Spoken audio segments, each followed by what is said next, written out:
आज जैसा कई सप्ताहों से हर शनिवार 5 बजे मैं किसी न किसी एक विशेष ग्रुप के साथ अपने साथियों के साथ बातचीत करता हूं, और आज जो ग्रुप मैंने छांटा है, बहुत ही मुझे प्रसन्नता हो रही है इस बात की कि जब से सामाजिक कार्य में काम करने का अवसर मिला है, तब से नौकरियों में और खास करके जो ठेके पर नौकरियों पर जाते थे, उनकी दशा और दिशा इसको देख करके बहुत मन में पीड़ा होती थी कि ठेके पर नौकरी करते हैं, तनख्वाह जो घोषित की जाती है पता नहीं वो मिलती है कि नहीं मिलती है, मिलती है तो हस्ताक्षर करा लिए जाते हैं और बाद में उसके कुछ न कुछ पैसे को वापस लिया जाता है, अथवा कैश में कम पैसे दिए जाते हैं। न तो कोई ईएसआई का करने का विषय है, न ईपीएफ कटता है, भविष्य का भी कोई भरोसा नहीं होता कि कब कौन ठोकर मार दे।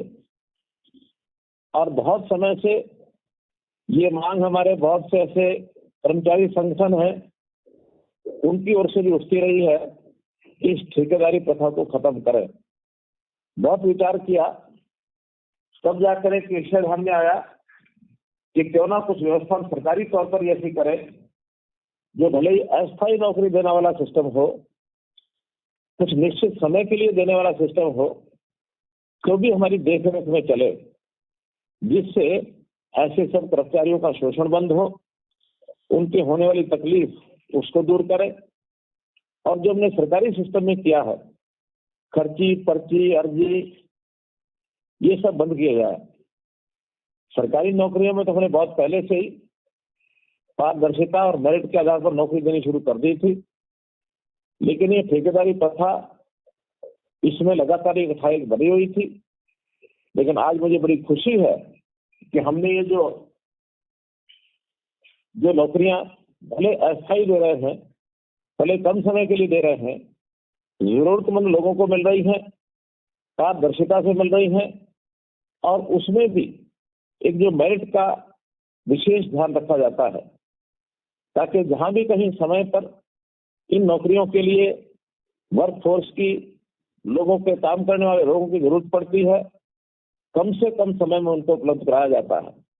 हमारी अन्य एजेंसीज भी हैं, चाहे वो स्टाफ सिलेक्शन कमीशन है या फिर एचपीएससी है, वहां नौकरी का जो एक लंबा सिस्टम, विभागों को समय पर ऐसे लोग मिल नहीं पाते, तो एचकेआरएन जो हमने हरियाणा कौशल विकास निगम ये बनाया है, इस हरियाणा कौशल रोजगार निगम में जब भी कोई मांग आती है तो कम से कम समय में उसको हम पूरा करते हैं। प्रारंभ में थोड़ी कठिनाइयां जरूर आई, लेकिन अब सारा सिस्टम बड़ा स्मूथ हो गया है। और इस स्मूथ सिस्टम में लगभग पिछले 2 महीने में जो प्रयोग के तौर पर प्रारंभिक चरण की नौकरियां थी, 3227 नौकरियां ये हम दे चुके हैं। और इन 3227 नौकरियों में जिन वर्गों को नौकरियां दी हैं, उसमें विशेष तौर पर पीजीटी अध्यापक, ड्राइवर, आयुष, योग के जो सहायक हैं, योग सहायक, और फिर लाइनमैन, मुख्य रूप से इस प्रकार के लोगों की नौकरियां दी गई हैं। इसमें 4 लेवल बनाए गए हैं, लेवल 1, लेवल 2, लेवल 3, लेवल 4। तो किसी प्रकार की जैसे डिमांड मिलती है, इनको सबको ये पैसे मिलते हैं। एचकेआरएन में जो मासिक आय है, उसको भी हमने रेगुलराइज किया है, स्टैंडर्डाइज किया है। और जो पहले डीसी रेट के हिसाब से कहीं कुछ पैसा मिलता था, कहीं कुछ पैसा मिलता था, अब उसके लेवल निश्चित कर दिए गए हैं। बहुत लोगों को जो पहले पैसा मिलता था, उससे काफी बड़ी मात्रा में उनकी वृद्धि करके भी उनको पैसा मिला है। हमने जो पहले से ठेके पर कर्मचारी रखे हुए थे, सरकार के डिपार्टमेंट भी उसको जो रखती है, उनको भी इसमें आने के लिए और एक ऑप्शन दी है, छूट भी है कि वो भी एचकेआरएन पोर्टल पर आ सकते हैं। ऐसा उनको एक ऑप्शन दिया गया है। और इसमें भी मुझे बताते हुए बड़ी खुशी हो रही है आपको कि लगभग 90,000 से ऊपर ऐसे जो कर्मचारी ठेके पर वहां पर चल रहे थे, 94,038, इनको भी इसमें और शिफ्ट कर दिया गया है, पोर्ट कर दिया गया है। अब ये कुल संख्या मिलाकर 97,000 से भी ऊपर हो गई है जो HKRN के माध्यम से और नौकरी कर रहे हैं।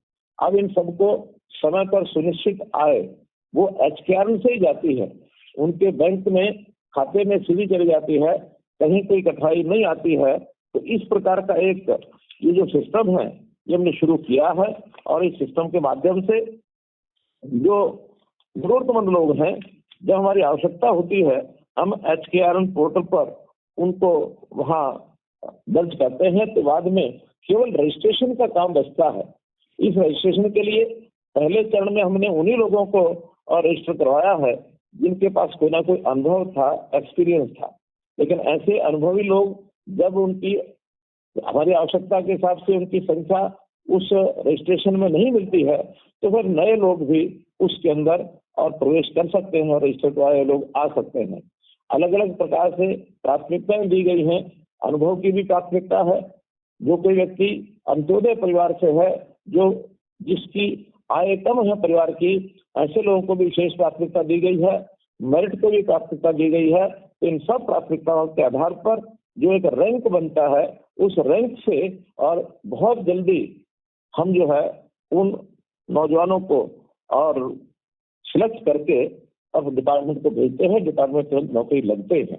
अब इसमें कई प्रकार के आयु वर्ग की कैटेगरी, जैसा 18 वर्ष के बाद व्यक्ति काम करने के लायक हो जाता है, लेकिन हमारा मानना यह है कि 18 वर्ष से 25 वर्ष तक की आयु ऐसी होती है, यदि परिवार सहयोग करे और यदि हमारी उस प्रकार की परिस्थितियां ऐसी हों, तो मेरा आप लोगों से आग्रह है, मेरी सलाह है कि ऐसे बच्चों को अपनी पढ़ाई, अपनी स्किलिंग, इस पर ही ध्यान देना चाहिए, जोर देना चाहिए। हाँ, यदि परिवार की आवश्यकता ऐसी है कि काम करना आवश्यक हो तो काम की ओर आगे बढ़ना चाहिए। 25 से लेकर के और 40 साल तक की ऐसी आयु है जिसमें हम भी इस HKRN पोर्टल से विशेष प्राथमिकता देते हैं कि उस आयु में व्यक्ति परिवार भी संभालता है, उसकी आवश्यकता भी अधिक होती है, तो उसको भी प्राथमिकता जरूर दी जाती है। तो इस प्रकार से बहुत से ऐसे पैरामीटर हैं जिनकी आवश्यकता को ध्यान में रखते हुए और हम ये नौकरियां देते हैं। तो ऐसी अगर ये कहा जाए कि ये जो ठेकेदारी प्रथा है, उस प्रथा को हमने समाप्त किया है। बल्कि मैं तो ये कहूंगा कि खाली ठेकेदारी प्रथा नहीं है, ये प्रथा एक प्रकार की ठग प्रथा बनी हुई थी।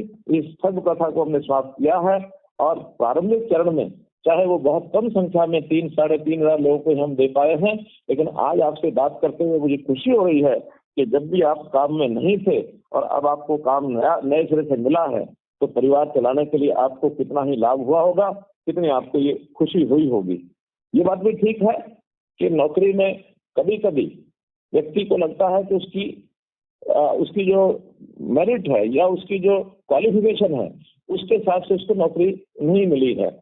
आवश्यकता हमें मानो ग्रुप डी के लेवल की नौकरी की है, लेकिन बेरोजगार हो सकता है, पोस्ट ग्रेजुएट बैठे हो, तब भी आपको कोई ना कोई काम मिला हो, आप अपने आप को अंडर एम्प्लॉयड समझते हो, तो भी अगर न से कुछ होना भला, तो अगर आपकी नौकरी नहीं है, आपको जो भी एक मिला है अवसर काम करने का, उसमें आपको तुरंत आना चाहिए। हाँ, आगे बढ़ने के लिए सदैव रास्ते खुले हैं। ऐसा नहीं कि ये जो काम आपको मिला ये अंतिम काम है, ये तो क्षणिक आवश्यकता के हिसाब से थोड़े समय का काम है। आपको लगातार आगे भी अपने आप को बढ़ाने के लिए योग्यता के अनुसार या अपनी योग्यता बढ़ाते रहने के लिए भी समय निकालना, अतिरिक्त पढ़ाई करना, अतिरिक्त अपने आप को कौशल विकास के लिए बहुत से अवसर मिलते हैं, उस कौशल यानी स्किलिंग के लिए आगे बढ़ाना, और जहां भी कोई अवसर मिले पक्की नौकरी प्राप्त करने के लिए उसका मौका चूकना नहीं चाहिए। चाहे वो स्टाफ सिलेक्शन में कोई नौकरी हो अथवा HPSC में हो, अपनी योग्यता के हिसाब से लगातार उसके अंदर आगे बढ़ना चाहिए। आपकी मेरिट यदि कम है तो मेरिट बढ़ाने के लिए समय समय पर पढ़ाई करके परीक्षा बार बार जो आपकी एलिजिबिलिटी टेस्ट है उसके माध्यम से आपको आगे बढ़ना चाहिए। हमने अभी ग्रुप C के लिए जो कॉमन एलिजिबिलिटी टेस्ट पास कराया है बच्चों को, 3.25 लाख ऐसे साथियों ने और ये टेस्ट पास किया है। इस वर्ष में उनमें से लगभग 35,000 नौजवान और ग्रुप C में नौकरी के लिए और सिलेक्ट किए जाएंगे।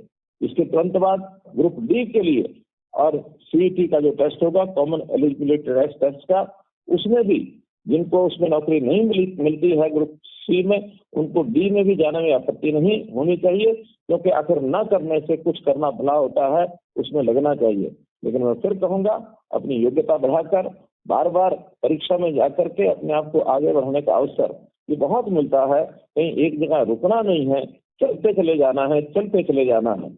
हम अब नौकरी कर रहे हैं, साथ में अपना कौशल को भी बढ़ा रहे हैं। ऐसा जरूरी नहीं है कि सरकारी नौकरी सबको प्राप्त हो। पक्की नौकरी अथवा कच्ची नौकरी, हो सकता है दोनों में से कोई न मिले।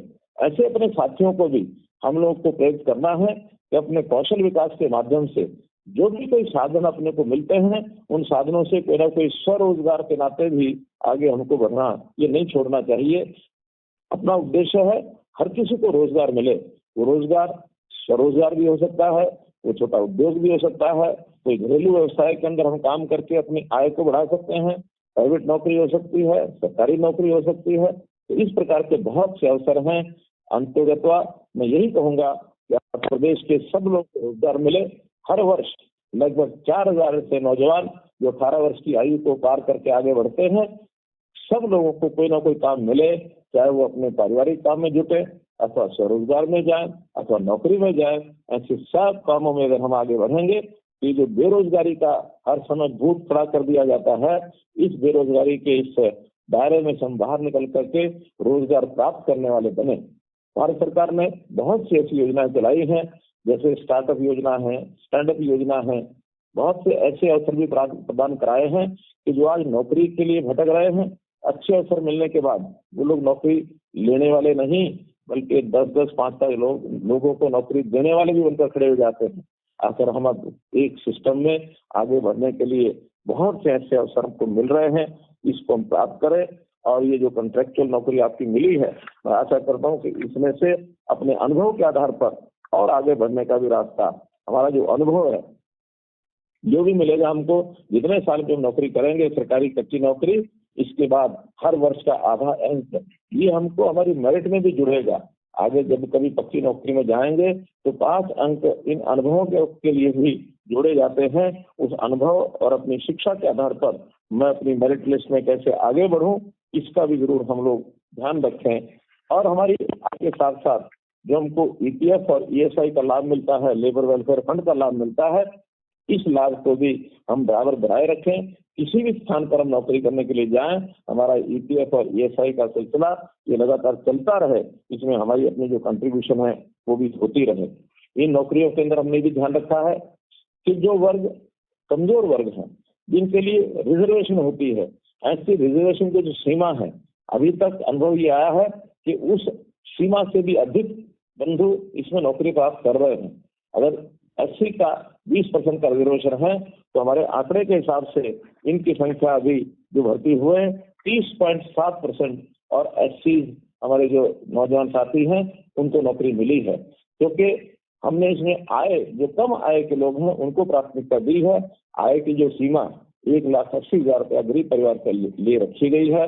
स्वाभाविक है कि इस गरीब परिवारों में ज्यादा संख्या या तो शेड्यूल कास्ट बच्चों की आती है या फिर बैकवर्ड क्लास ए के बच्चों की आती है, इसलिए उनकी संख्या, उनका जो रिजर्वेशन का जो लेवल है उससे भी कहीं आगे ये बढ़ता है। तो मैं पुनः आप लोगों से इतनी बात करते हुए मैं आशा करूंगा कि आप जिस काम में लगे हैं उस काम में एक ईमानदारी से, जो कि हमारी जो नौकरी आपको दी गई है इसमें 2 पहलू, एक पारदर्शिता का और एक ईमानदारी का।